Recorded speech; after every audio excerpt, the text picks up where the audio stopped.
So, welcome back to our interview with Isabel Cisterna. Now that we understand what shaped this powerful woman, we get to hear how she used her revelations to create her festivals and events, and then to empower others. Her message of resilience is one that every founder and musician can appreciate. She describes how it benefits the creator and changes the creator's outlook. There are some very powerful lessons here for those going through their own F My Life. Please grab an Eco Coffee, sit back, and enjoy the continuation of Isabel Cisterna's story.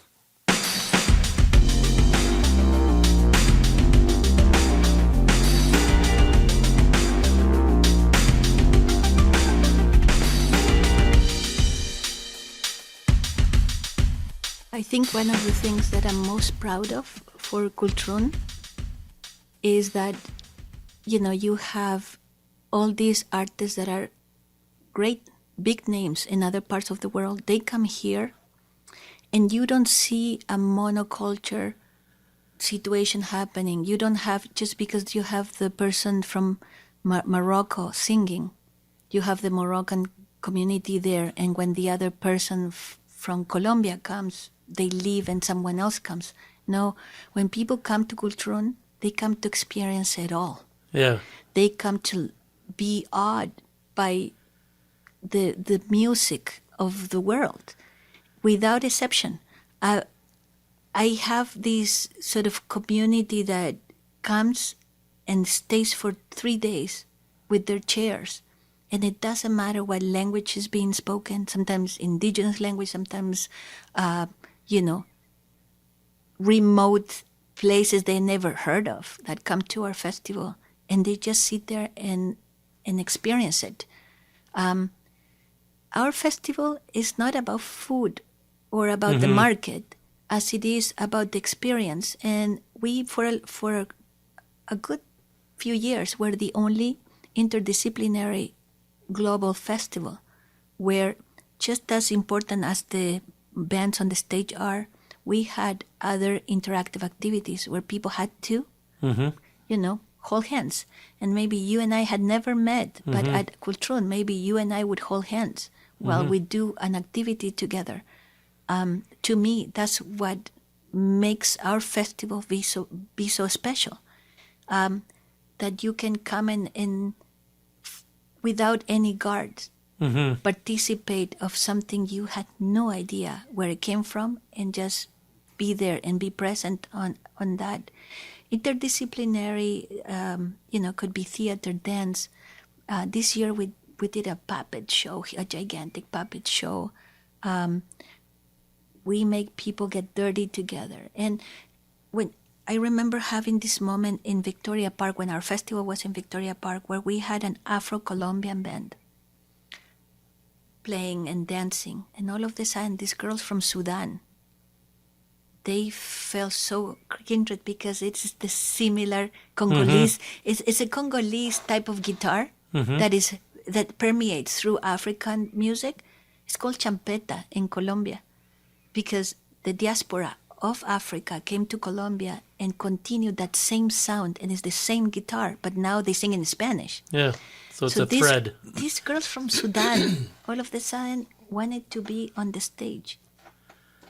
And the singer brought them in, and they were dancing, right? But then in the same breath, I had people right next to me that were Asian, they were from India, South Americans, and we're all doing the choreography that these girls from Sudan were doing. This is like the first follower. And you are like, yeah, this is a moment, if you can capture. Yeah. Those are the moments that make us grow. We have a world where politically we're trying to make enemies out of everybody. And we're trying, even within the royal we, I'm not, but we've got politicians who are trying to divide their own countries. And then they're trying to divide country against country. And it's just messaging and messaging of hate and animosity and protectionism. And when you talk about this festival, you're talking about people who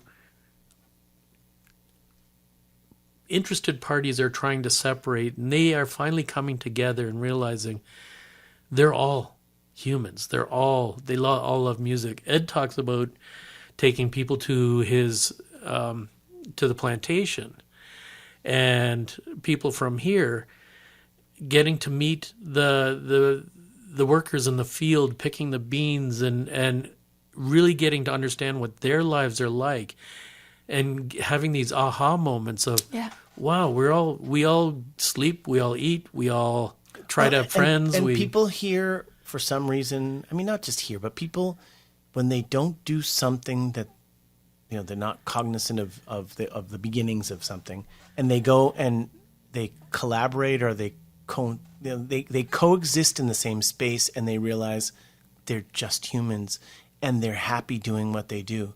You know, you think, oh, these poor farmers that are getting, you know, all the connotations of what the poor farmer's life is like. They don't see that they're actually happy, they're singing, they're joyful, they're smiling. And to us it's these, but they work so hard and they get paid so little, and we're trying to put a negative spin on their reality. But their reality is one that they're not in civil war. They're not getting shot at. They're not getting their kids, you know, taken away from them. They're growing up as families in an environment where they're getting paid justly or not. It doesn't matter. They have joy and they have happiness, and they are proud of what they do. And you get to share that with them, and you get another perspective of the individual. We're all individuals, and we all have the same needs, but we project these connotations on things because of lack of knowledge or lack of experience, or for the sake of control, or for control. Yeah. I mean, without looking at the nefarious side of it. But if you can open those little windows into people's lives to see how the other half lives, it's not always negative and it's not always terrible. There is a lot of good that can come from it.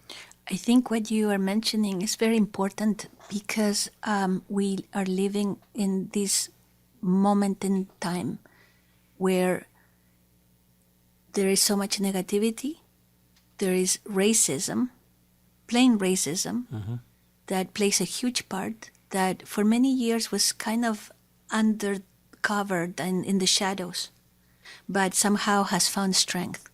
And that strength is coming out in tenfold. I think it's important to have these conversations and be very open to hearing that we need to preserve that the goodness of communities and the goodness of diversity, because even diversity has become such a negative word.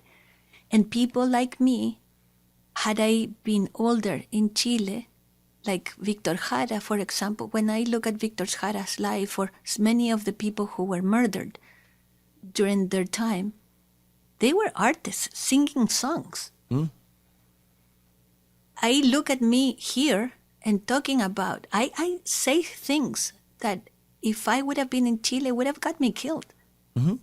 I'm happy that I can still say a few things around here and be honest about the realities that we live in. So far we haven't got to that point, but let's be careful. Because I hear people that have never had to experience a dictatorship, oppression, or, anyone who believes in authoritarian government and think that this could never happen here. And I beg to disagree. It can happen here anytime, because while it is happening. Well, we are busy with our phones. A lot of our freedoms are taken away, but not because somebody said so. Before we started the episode, we were talking about media and getting the word out. You used to be able to get. It used to be a free media. It used to be you used to have journalists. You used honest journalists and journalism. You used to have access to information that was not controlled by some algorithm. It may have been influenced by an editor here and there, but there were enough publications to make it impossible for any one of them to to own something. Unlike today, we don't have those anymore. And we're at the mercy of these digital media that no Canadian owns, no other country has any influence on. Well, that's And- why people don't read the paper the same way they used to, because right now you can find the same story in 10 different papers because stories are bought. Just like you Right. buy groceries. Yeah, but that has everything to do with advertising. And Absolutely. advertisers don't see newspapers as viable means of getting the attention of their market. Absolutely. So there's no critical thinking that No. comes out of it. You don't have the journalist, the brilliant journalist of before, the last generation of people who actually did research Yeah. before they actually put an article out. Today, anyone can be a journalist. If you know how to write or to use AI, you can be a journalist. You can make a podcast. Oh, Oh, you caught us. But also, you have to think that where we consume in short In bits. pieces Yep. stories, and it can be at any given time, depending on the algorithm or what you click on, you can be given an entire side of a story that is not Where you'll the- never see the other side. exactly. Yeah. We suffer in the arts because we don't have the advanced articles we used to have from many years ago for theater, for example. We don't have critics coming to see a show.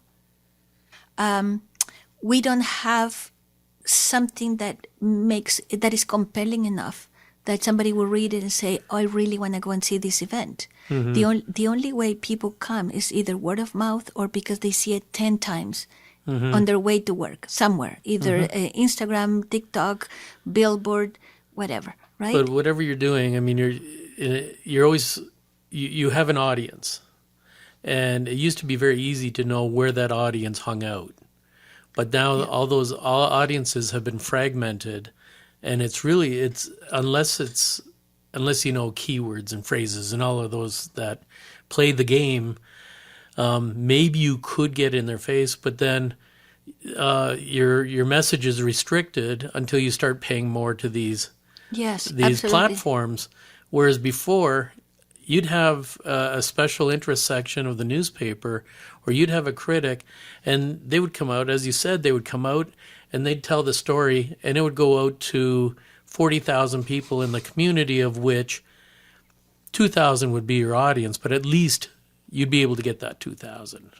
Funny enough, my best article I've had in a few years came at the Observer.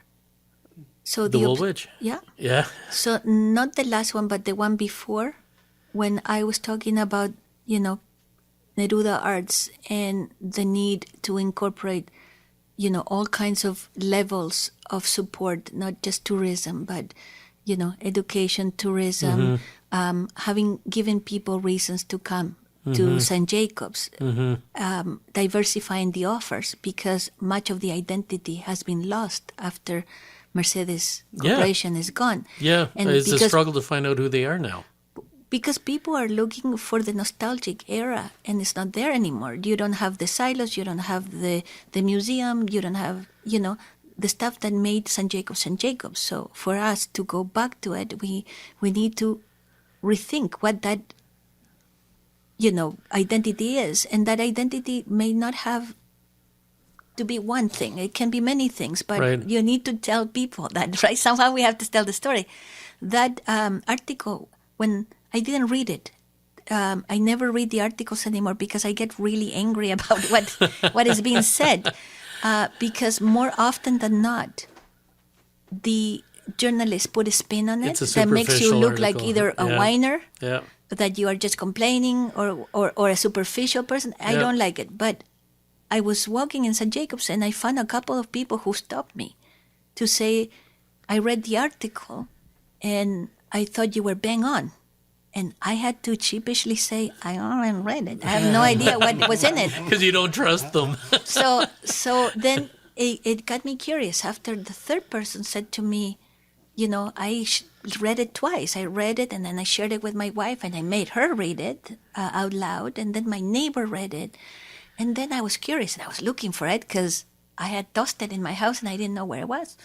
And when I read it, I thought, damn, I'll be damned. Because They got it. this person at the Observer, for the first time in years, actually got the essence of what I wanted to say without any changes. And I thought it was really cool. I have to mention that.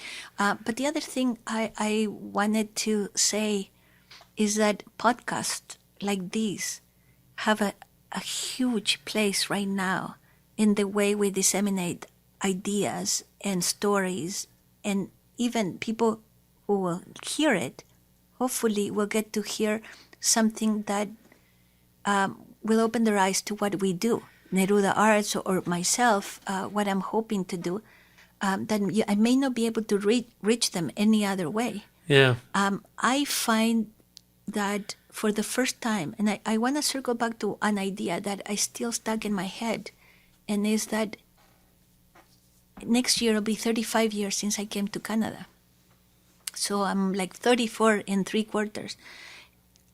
And for the first time in 35 years, I find myself at a completely different crossroad, which is that for the first time, I find that my job has become more political, and I have become more part of the resistance, like my life was in Chile. Mm-hmm. For the Full first time, circle. I'm seeing that my life is mimicking some of my life over there. Yeah. It's just that the dictator is a different animal. Right. But that same feeling is still there, because what I represented back then got me in so much trouble, because I was the enemy. I was the public enemy, right, of the state, because my thinking was subversive. I'm 52, and my thinking today in this country is subversive. When I speak about the different layers of racism that are active and actively living and and prospering, people don't want to hear it because it's uncomfortable. When we talk about the beauty, we also have to talk about the darkness. And I have been, so when we did that big 150 feet mural, remember the one on Charles? It has a huge immigrant boat in it. There were 7 artists, and it was a collective mural. And then I was called by someone and saying that I need to take care of myself because they were watching me. And I called Barry Vervanovic, I remember, because they actually wrote my name on the piece of the boat, right? And I told the guy, well, if you are that cocky, tell me who you are, and wouldn't say, right? I didn't take it seriously. I thought it was, some lunatic. A hothead. But other things have happened along the way. Last year, I was attacked in the Waterloo Park after the festival, and by a person with mental health issues. But the first thing he said to me was, you can't come to my country to do what you do, right? My sister was there. Funny enough, she was listening to music inside the car. She saw nothing. Yeah. But then my only thought was, I'm glad it happened to me and none of my volunteers or my staff. But it took me months to get over that feeling of fear. That's harrowing.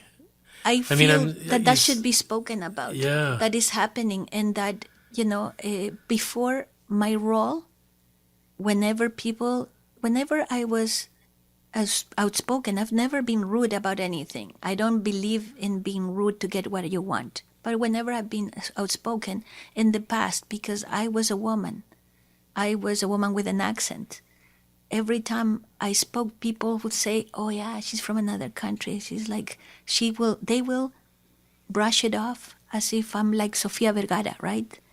That you get all passionate. They would say things like, "Oh, she's just so passionate about it."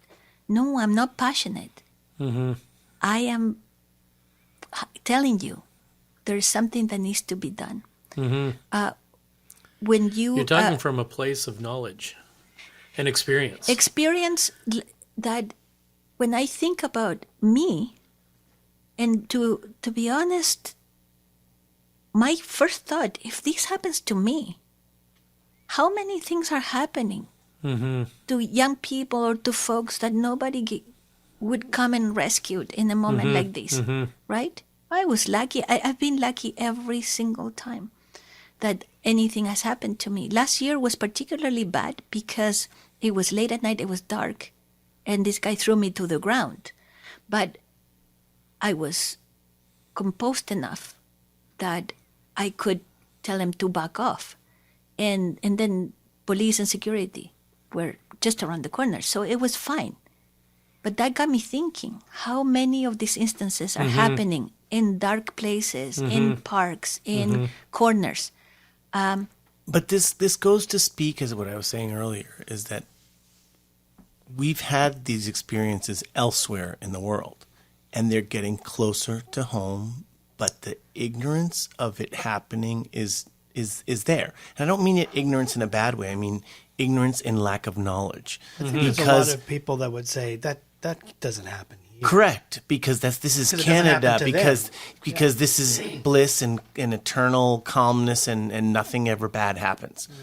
But the world is this way, and the cycles change, and the tides roll in different areas, and the experiences. Humanity has a funny way of forgetting, and so we've whitewashed our histories here, so it doesn't happen here.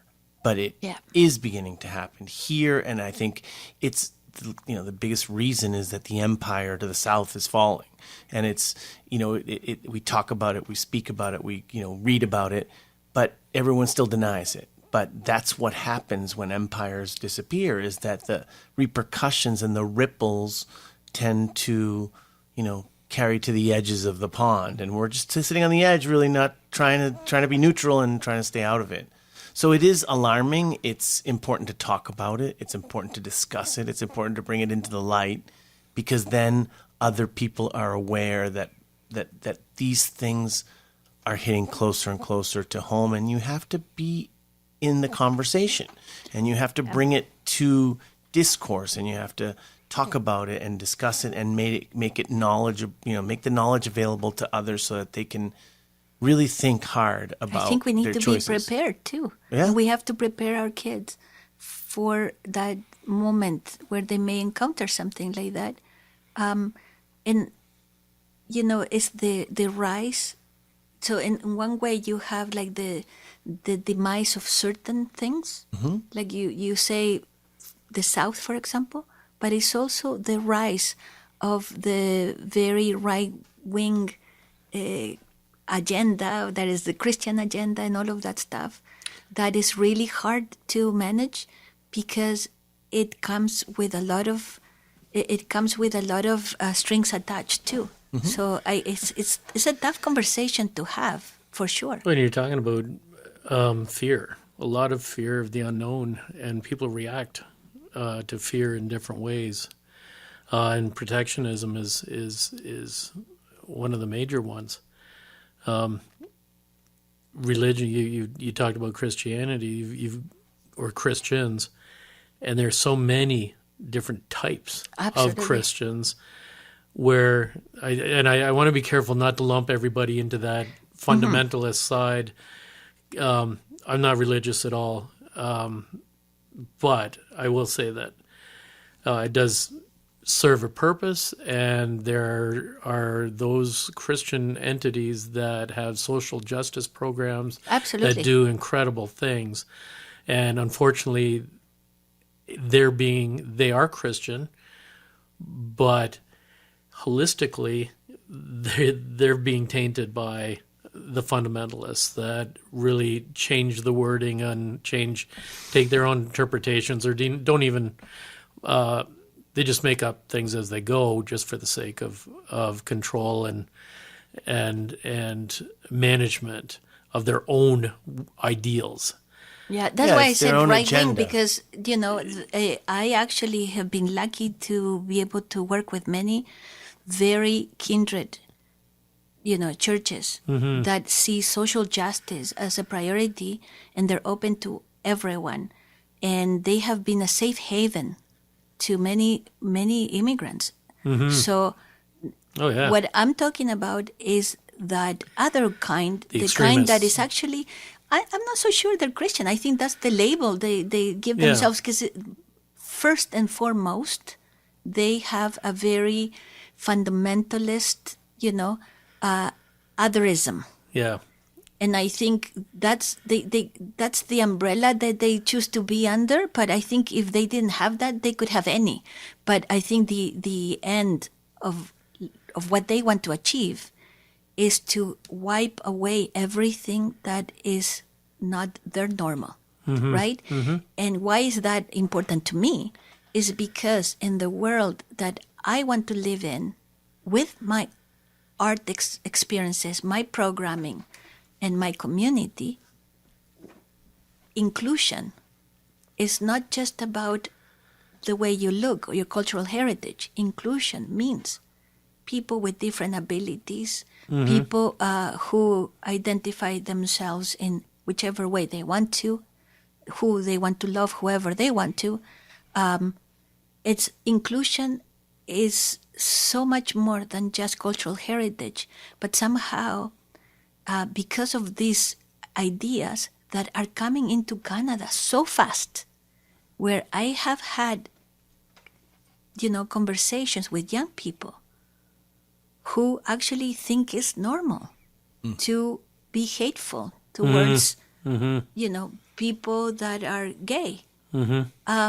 Or people who actually say, today is Orange Day shirt, and somebody saying, I never saw anything. Hasn't anybody seen anyone, come out of these residential schools? Like, how dare you? These kinds of conversations need to be had.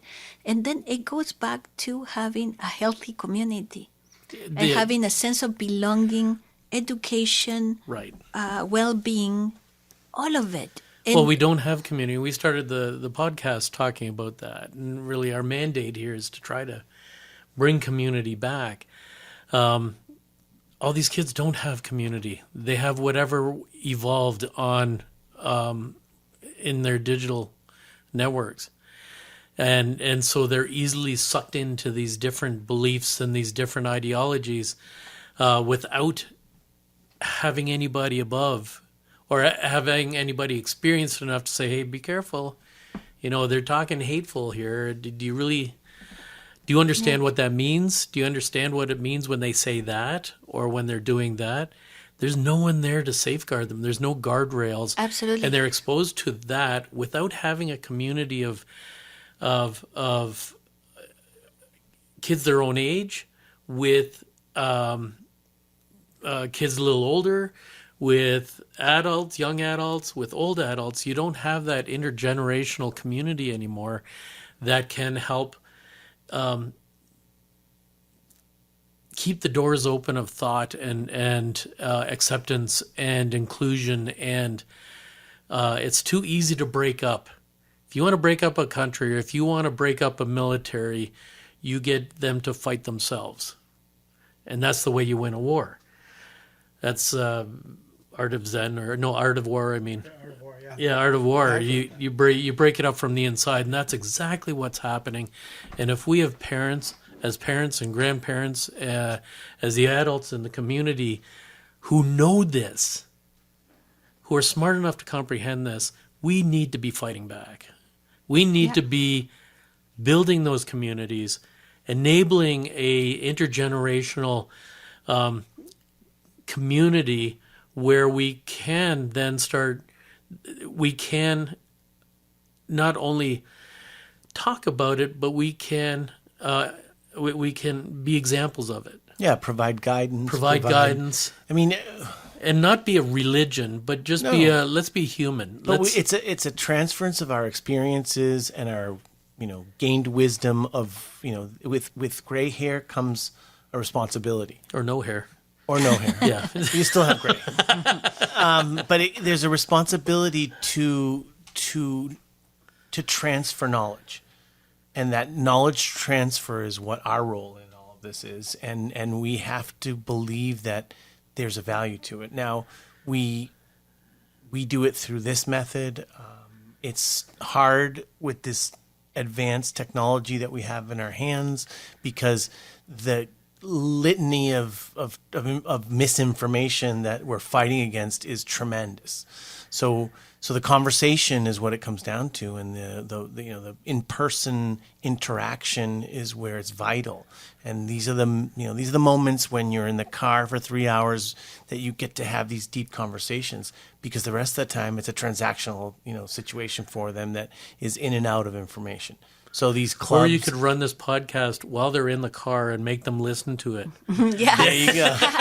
But I think, one of the sort of the dreams would be that everyone who has anything at all to contribute would actually be brave enough to do it.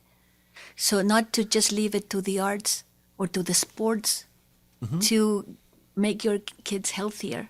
A lot of people put all their trust in sports because, that will create the new generation of healthy kids. Same with the arts. But what about, everyone who has a stake here?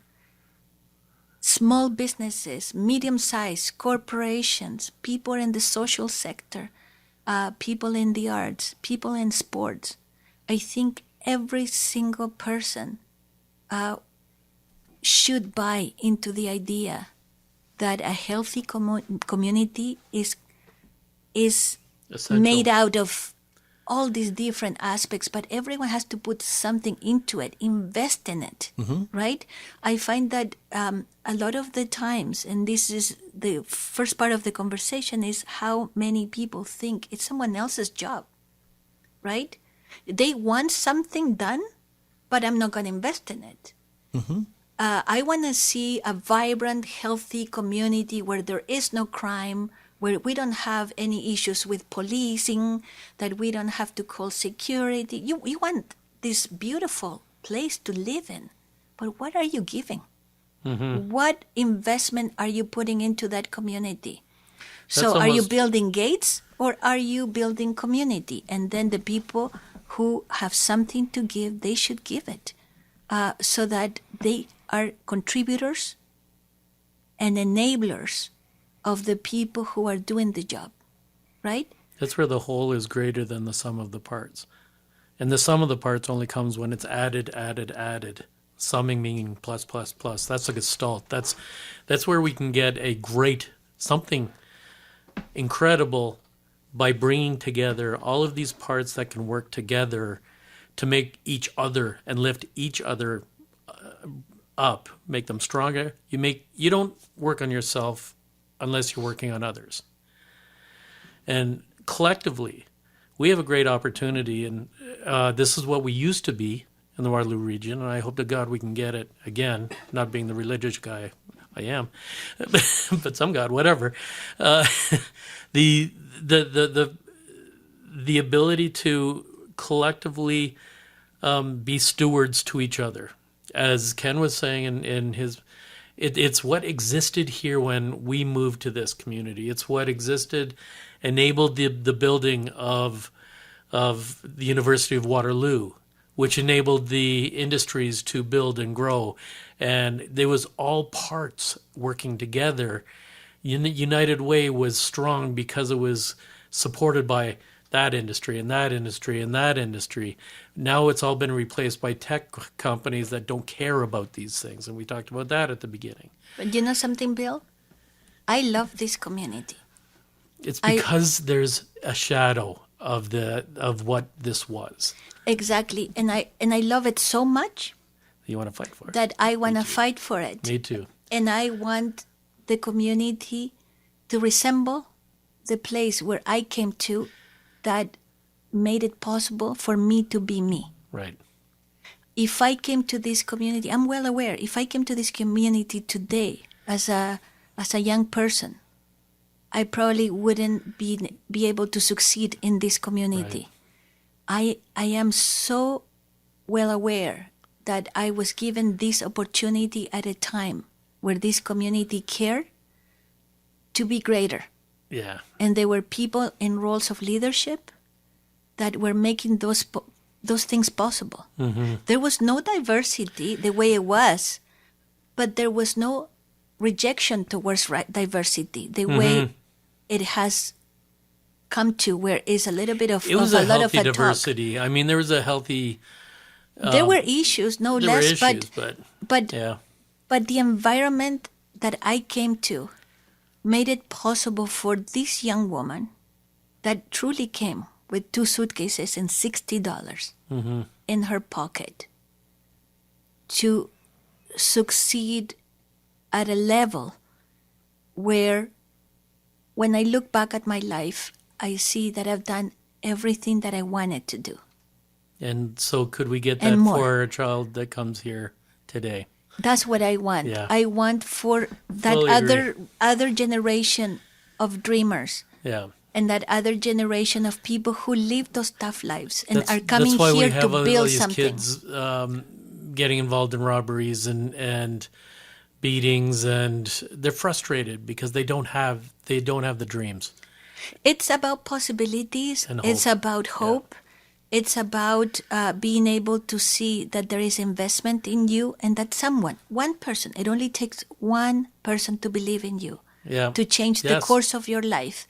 And I think when we look at the youth, what they see, I think their desperation comes from seeing that they have no opportunities. There's no hope. Because there's so many doors Mm-hmm. that are closing, right?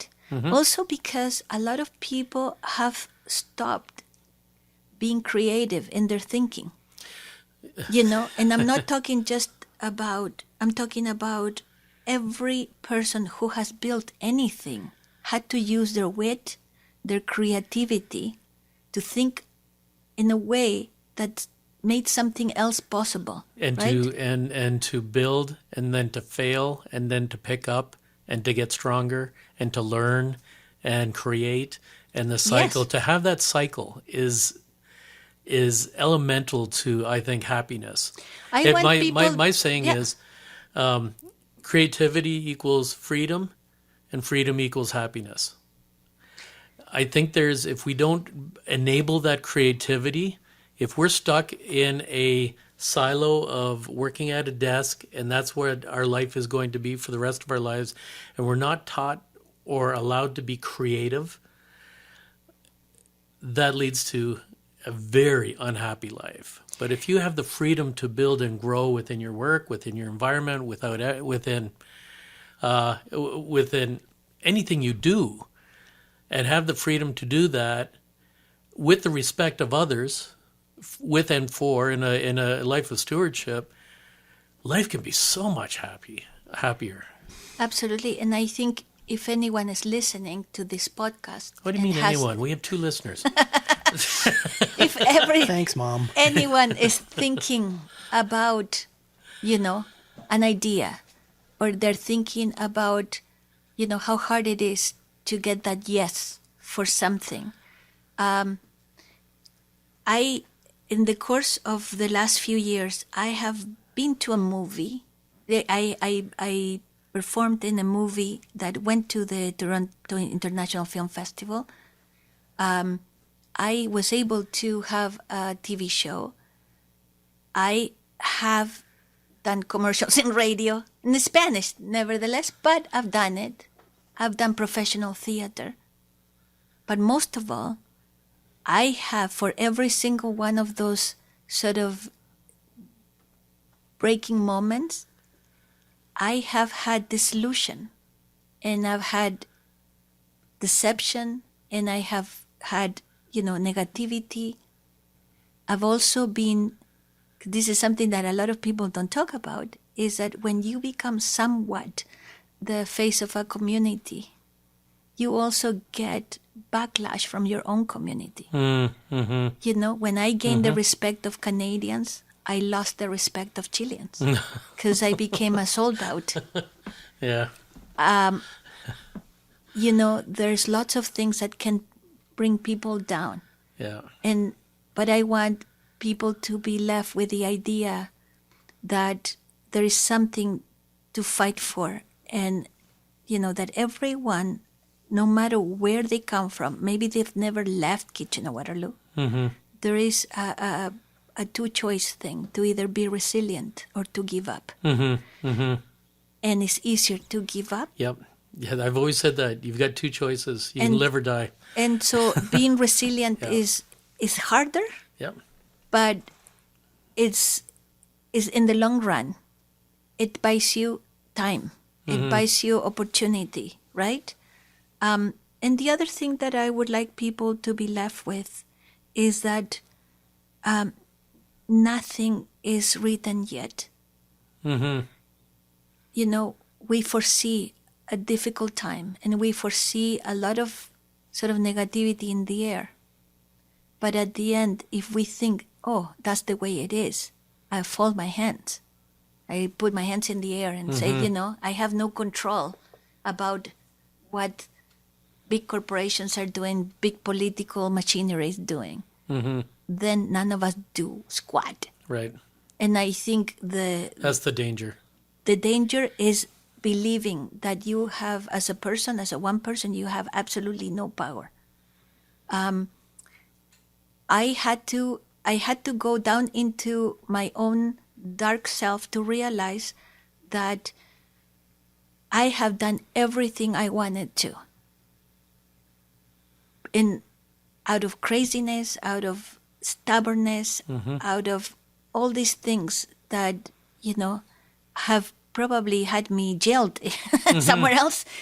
But somehow, if I walk away from Neruda now, or in the foreseeable future, I would be left with a strong sense that no matter what I did and all the accolades that I got and all the awards that I received, the biggest thing that I achieved in coming to Canada and in doing what I've done with Neruda has been that I've had the relationships that I built, and that I have done something that I can be proud of. And so whatever it is that people want to do, it doesn't have to be grandiose. If they can if they can look at their relationships as their strength, and then find the one thing where they can bring it forward, or like pay it forward, or be kind, or be something, you know, that they add That's to the key. it. That's it. You've explained the fuck my life, fix my life, find my life. It's not only an action, it's also a mental exercise of understanding, oh, that was my life. Or I am, yes, I did that. I didn't get to be this. I wasn't on a big hit movie, but I got to be this, and I got to be this, and I met all these incredible people, and et cetera, I supported the careers of amazing there people. you go. And it's that ripple effect that if you weren't that pebble in the water, you wouldn't have the ripples. They're all my children. It feels like they're all my children Yeah, now. exactly. Because, you know, at some point in my life, I decided that I didn't want to be an actor anymore. Not in the way that I had envisioned. Yeah. You know, I didn't care for that so much as caring for the support of others. Right. And how much joy it brought me to see somebody be great on a stage. Right. You didn't have to be the one that was great, but seeing someone else. And I took a lot of pride in being the secondary person and you know, like the supporting character. And if you're like Steve, I'm exactly the same. if you're like Steve, you can be way in the background. Way. Nobody knows that there are hundreds, if not thousands, of adults out there who benefited from what Steve was doing. Yeah. Which is really unfortunate, because I really think everybody should know how much Steve has done for this community. Absolutely. And I think, you know, maybe when you look at those kids that were on the stage and people just see them singing, but what they don't realize is how much courage and work behind the scene it took for them to be on that stage. that is the story. That is the It's how story. many of them had to conquer their own fears. But to who be was there. there to help them? And that person Yeah. is who changed their self-esteem. And then we've they will talked take about that this. somewhere else, right? They take it you to see it. university, they take it to their careers, and they become adults. And you have been what my teacher was to me, that trusted me and gave me an opportunity to open my eyes to something greater.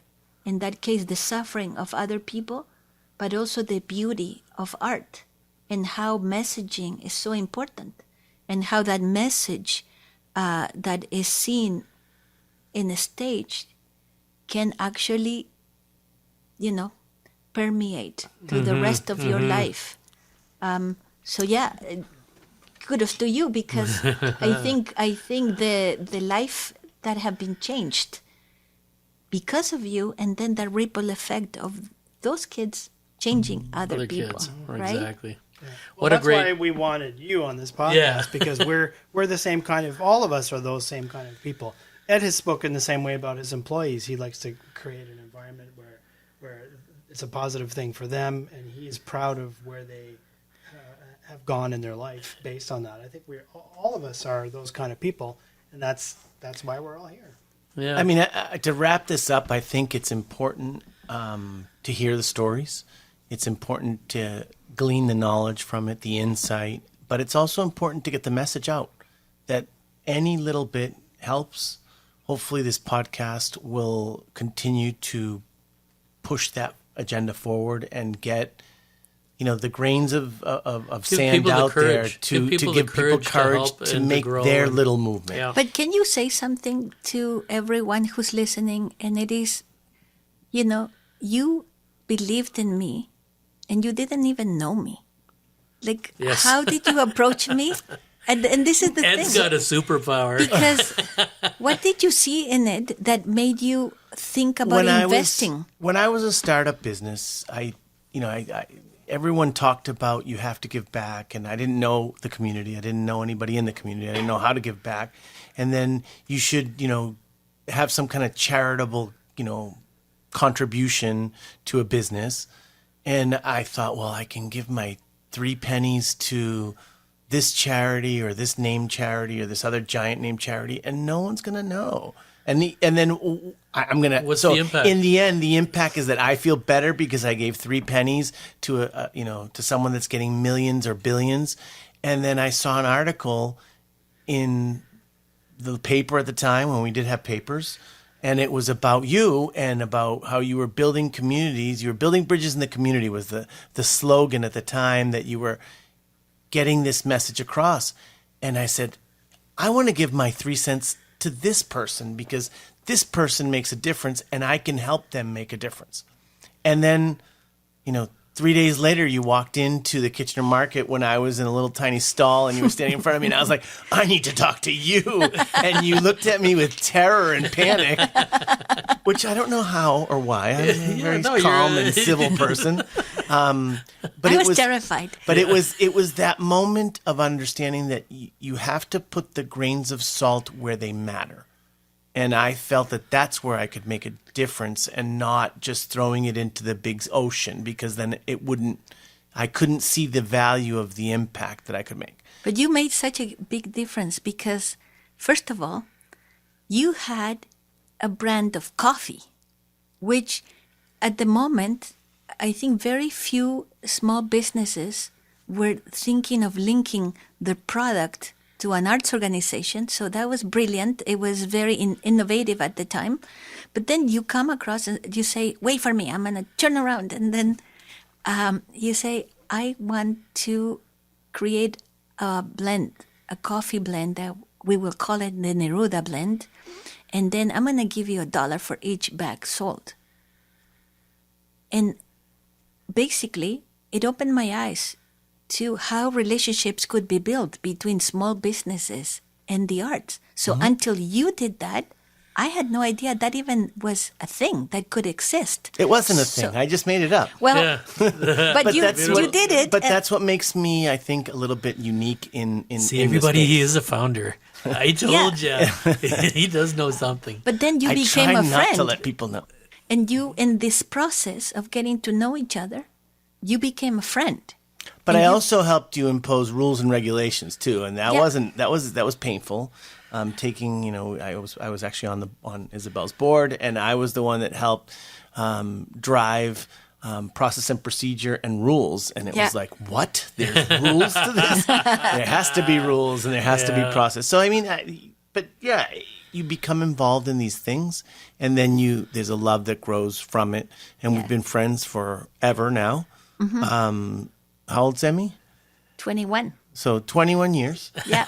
We've been That's friends because amazing. she was holding him in her hand, in her arms that day. He was like a week old. Yeah. But Wow. I didn't want to center the podcast or the invitation around our friendship. I wanted it to No. be about the organization and all the achievement that you've. But I needed to tell you that But I thank you, and your moment, that moment that you seized, in that second, serendipity or not, that I just turned to buy coffee at that moment because I didn't know who you were. no, neither did I. But but that moment had such a huge impact because it wasn't just about business. It was about creating a relationship, but also it was about teaching me other ways in which I could relate to small businesses. And I remember having these conversations with you. And like you, there might be lots of people who are thinking, where do I give my 3 cents? In the same way that you did. And they don't realize that that moment can be a turning point for a small organization. That is so brilliant. So Like, it's even not just in this about friendship. community- It's about the reality of what that friendship became because of that idea, because of one moment. Okay, well, hopefully this podcast goes international. But for Waterloo region, and even those internationally who want to contribute to the Waterloo region, put your 3 cents in small businesses and the arts, and that'll go much further than putting it in some multi-billion dollar charity that has a huge building in Toronto where the CEO comes in on a helicopter to present a trophy to everybody who gives them a $25,000 check. I know a couple that do that. It drives me crazy. That money would be better put in your community. Find a small business, find a theater group, find an artist, find somebody who's trying to build a life in your community, and I can tell you that's going to make your community even stronger. We have lots of suggestions for you. Yeah. Well, I think we got to wrap it up. Yeah, we got to here, wrap but- it up. And I don't want to because No, this is really exciting. Maybe what we can do is come back and have a second session at some point to discuss further where things have developed. Well, I'd like to have. We've talked about an art. We're going to talk after this. Yeah. Where I just maybe another podcast series of the artists that come through, and even have those come on. We'll figure something out. But this thank is you, about thank you for growing the coming. Thank community, you so. for speaking. Thank you for letting us into your world and see the view from inside of you versus what everyone sees from the outside. So Yes. thank you very much. Thank you for inviting me. Awesome. I'm so glad these guys kept pestering me. Who's this Isabel? Oh God, now I know. I'm on the Isabel team. I didn't even get to hear half of the stories that I remembered from before, so I would love to have you back. All right. Okay. I'm shutting Well, her down. yeah, we're gonna shut it down. Thanks, everybody. Thank you.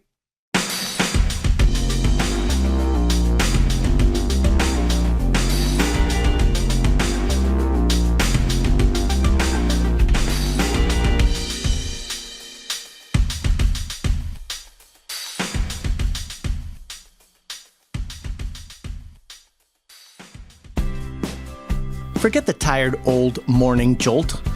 Why settle for a mere pick-me-up when you can have a taste of bliss that pulses through you like the opening chords of your favorite song? Eco Coffee's original blends don't just start your day right, they awaken it with an enchantment, a deep, resonant pleasure. We're talking about that sexual healing kind of morning joy, a sensation that lingers long after the last drop. You You can never go wrong with a little morning bliss that feels this good.